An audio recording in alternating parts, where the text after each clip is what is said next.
guys. We are back with another episode, and I want you guys to really, really pay attention to this episode because I do have experience in this, and this is pretty much a big part of my life this year. So, yeah, let's really get into it. This episode is going to be about long-term relationship that actually builds a bulletproof emotional foundation for marriage. So let's dive into this episode. So pretty much I feel like there are high costs to a relationship that is not built on friendship first. Um, let's dive into those hidden cracks. It seems like urgency acts like a bandage for unresolved personal trauma, and it lacks self awareness. Um, a lot of couples miss the messy middle phase of their relationship. Um, I think that's why a lot of relationships collapse during those first couple years of being together because they didn't really go through some tough times on building the relationship. And another hidden crack is fear of being alone and not identifying the red flags that can possibly come up throughout the relationship. So, those are the three major cracks that I can see in a fast paced relationship. Um, what I've learned from my personal experience is I feel like your 20s are meant for you to grow as an individual. You're pretty much relearning and reframing your mindset on what you think and not what you learn growing up in certain environments. It's just a lot of growing up to do and how you want your life to look like. Yeah. Another thing is, I just feel like personal growth should be something that you put first. You kind of need to figure out your own shit before jumping into a relationship. Um, Not that, me and my partner had our shit together or whatever, but I felt like our personal growth needed to be separate. Figuring out, his career. Now he is in a very great career now. And then I had to figure out what I wanted to do. I was in baking for the majority of my career, but I think after having our child and everything, a lot has actually um, changed on my end on the career aspect. But I think when you have a really good partner, they will take that initiative to um,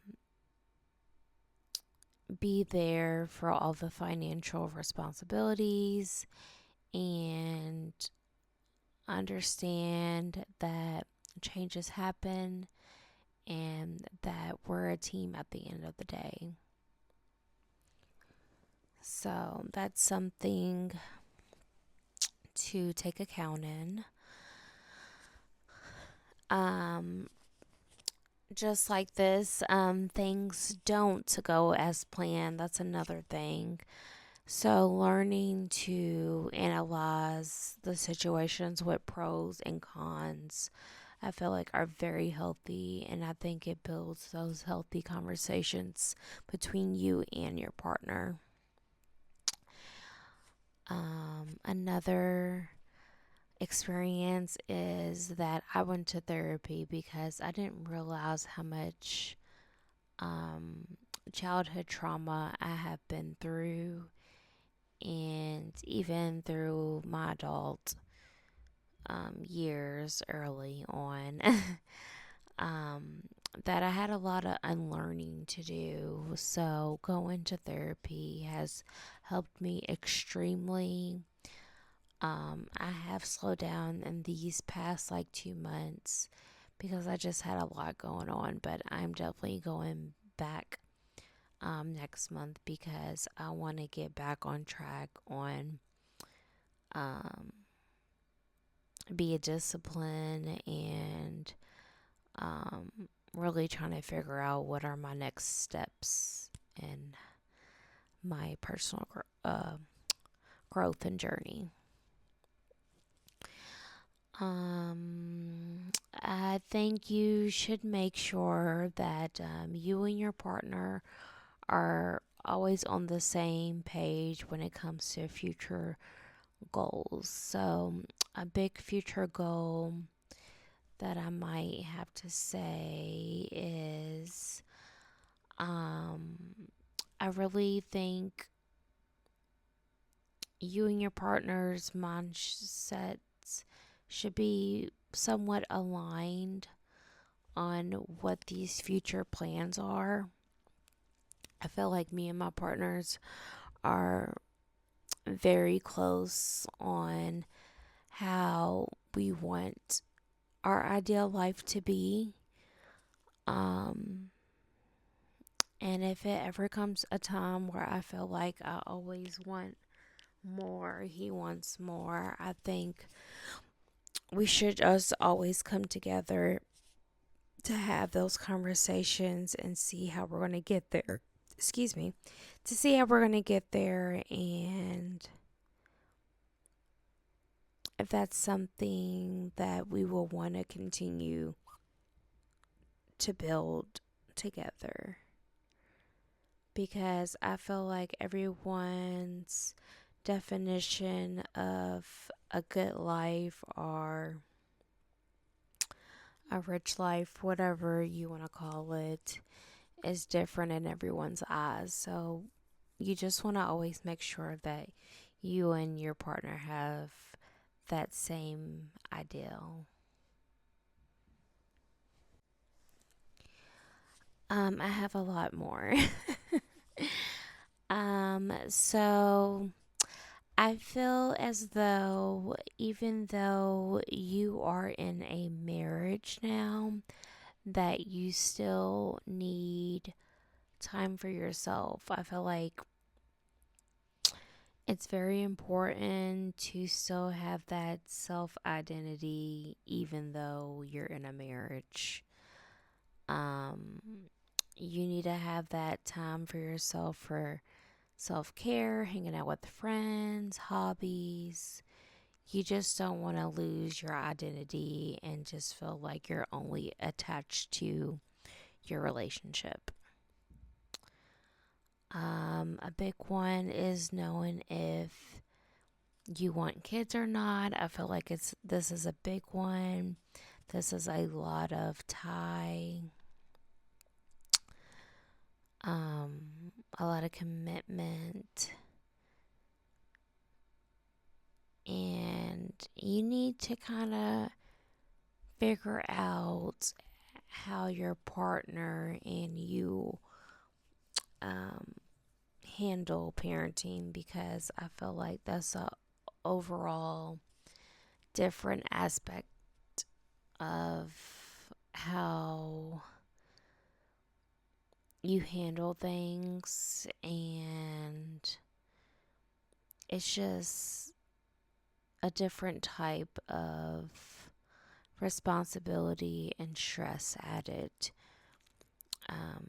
to the relationship, for sure.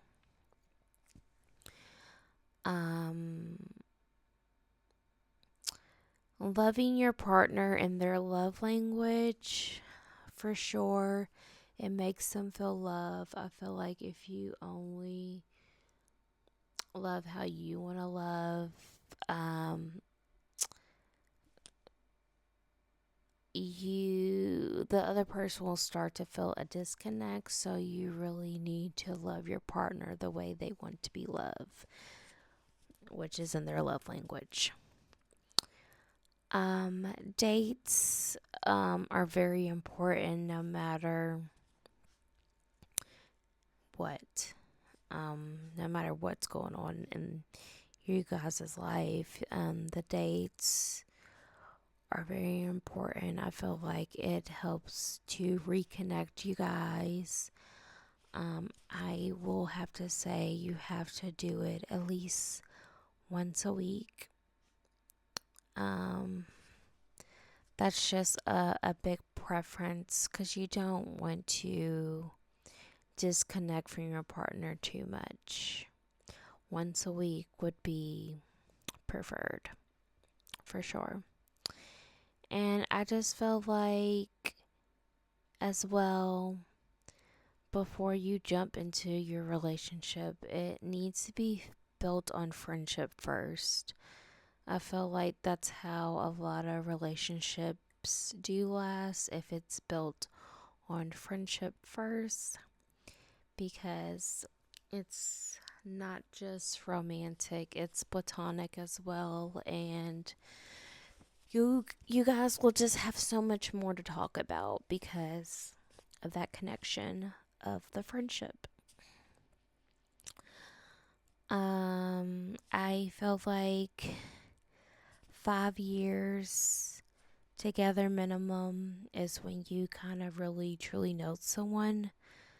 I feel like 5 years and more, you kind of really know all their shadows and how they are. They can't fake the funk anymore.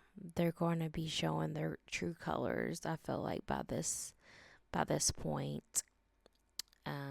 I think 5 years, that is just a very comfortable number. And love is about choosing the person over and over again without hesitation. Um,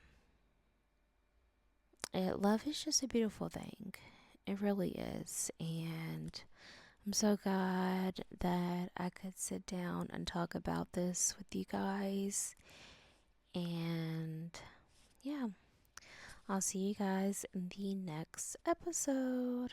Bye.